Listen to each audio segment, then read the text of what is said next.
Tapi sekarang saya setiap hari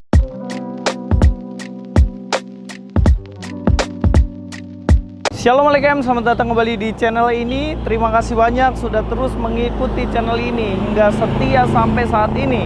Kali ini bersama dengan saya Luis Prasetyo, kita akan bahas satu tema, yaitu tentang baptisan, guys. Yang mana ini orang mualaf ini yang katanya dulu pendeta, dia kemudian berpindah agama dan dia mengatakan bahwa dirinya itu senang karena kalau di Kristen itu dibaptis cuma sekali doang. Tapi kalau dalam agamanya yang sekarang dibaptisnya itu ulang-ulang. Bahkan dikatakan di situ baptisnya sehari bisa 5 kali, yaitu baptisannya apa? Wudhu, guys. Dan dia juga mengatakan bahwa baptisan itu menyucikan dosanya. Karena di Kristen cuma sekali, jadi dosanya sekali seumur hidup doang. Tapi kalau dalam agamanya yang sekarang dosanya dihapusin tiap harinya.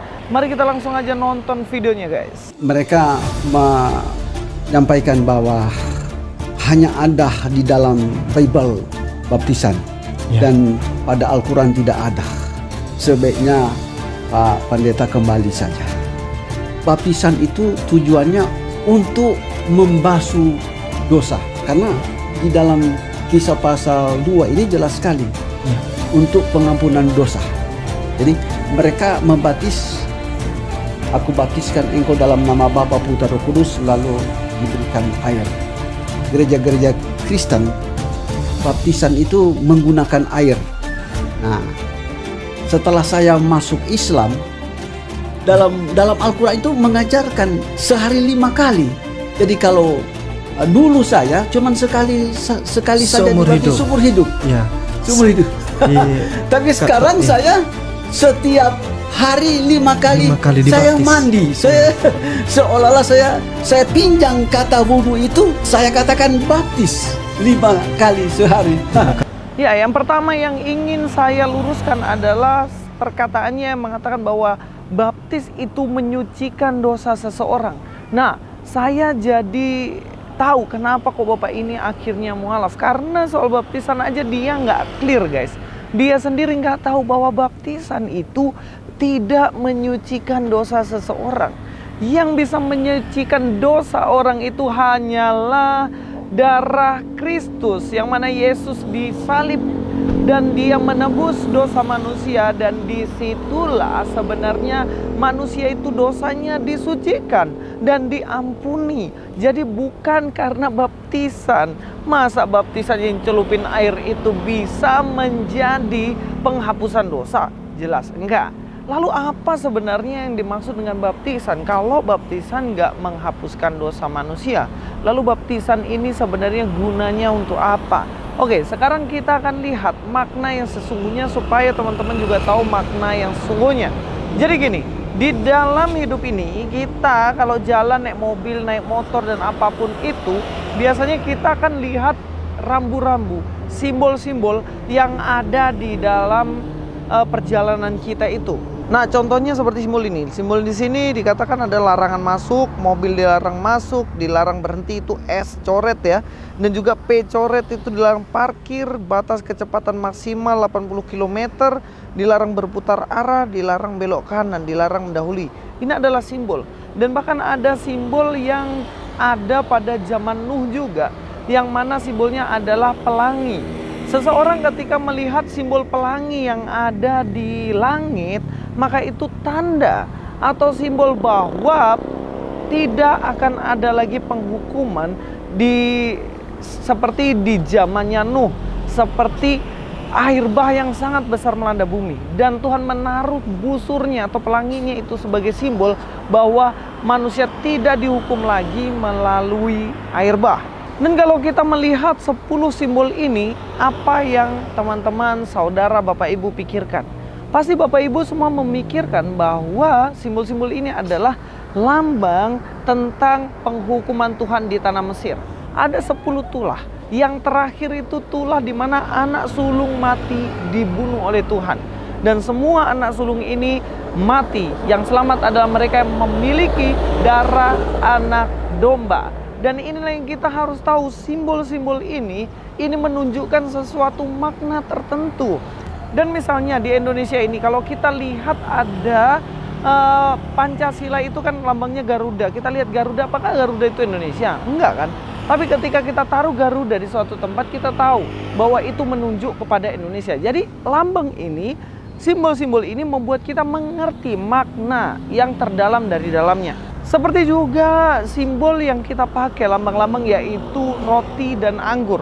Seseorang yang makan roti sama dengan dia makan daging Yesus, minum anggur berarti dia meminum darah Yesus, dalam arti bukan sebenar-benarnya kita minum atau makan dagingnya Yesus, tetapi di situ maknanya adalah kita mengingat tentang pengorbanan Yesus Kristus di kayu salib. Jadi ini adalah simbol-simbol. Kalau kita melihat simbol ini, lambang ini, air ini, apa dalam pikiran kita? Pasti kita berpikir tentang pembersihan akan sesuatu. Misalnya ada piring kotor dibersihkan pakai air, kemudian piring itu jadi bersih. Dan ini adalah maknanya. Tapi bukan berarti ketika kita melihat baptisan dan dicelupin di dalam air itu berarti dosa kita ikut hanyut dengan air itu. Enggak. Itu hanya simbol tentang pembersihan, penyucian atas dosa kita, tapi bukan berarti itu adalah yang menyucikan dosa kita. Bisa paham nggak?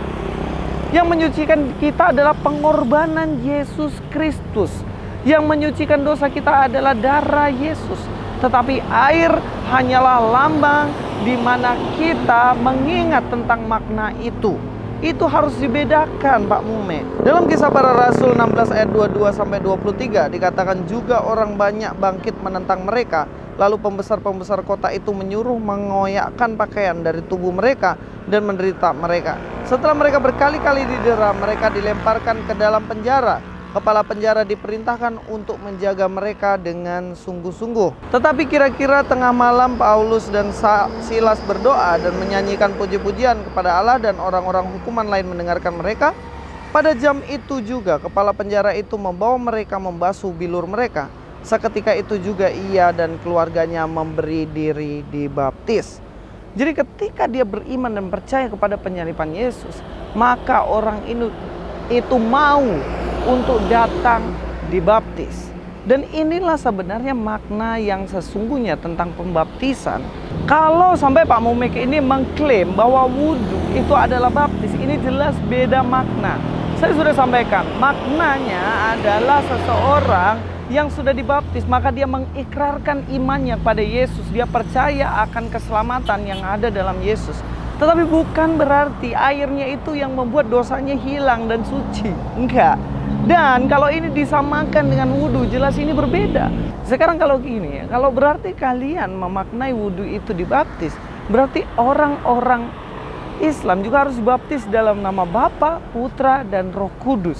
Karena baptisan dalam Kristen itu, baptisnya gimana? Baptislah mereka dalam nama Bapa, Putra, dan Roh Kudus. Lalu apakah di dalam Islam juga memakai itu? Ketika sucikan tangan, bersihkan muka, kemudian dalam nama Bapa, Putra, dan Roh Kudus. Tentunya enggak. Dan ini memastikan bahwa sebenarnya berbeda antara baptisan dengan wudhu, Pak. Yang saya heran, Bapak ini dulu pendeta, kemudian dia masuk ke agama Islam, kemudian di Islam kok jadi merubah ajaran. Saya juga nggak pernah dengar Pak Ustadz yang dari dulu Islam menyamakan antara baptis dengan wudhu. Lah ini kok disamakan, katanya wudhu itu ya baptis, cuman wudhu itu sering baptisnya. Nah ini udah keliru dan keblinger, Pak. Jadi dua hal ini penting untuk Bapak ketahui, bahwa baptisan itu adalah simbol lambang di mana kita mengikrarkan bahwa Yesuslah Tuhan dan Juru Selamat kita. Tetapi itu bukan berarti dosa kita ini dibersihkan, benar-benar dibersihkan melalui air itu. Tidak.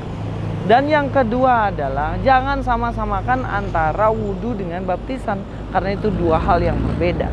Oke, terima kasih. Ini saja dari saya, Louis Prasetyo sini. God be with you all.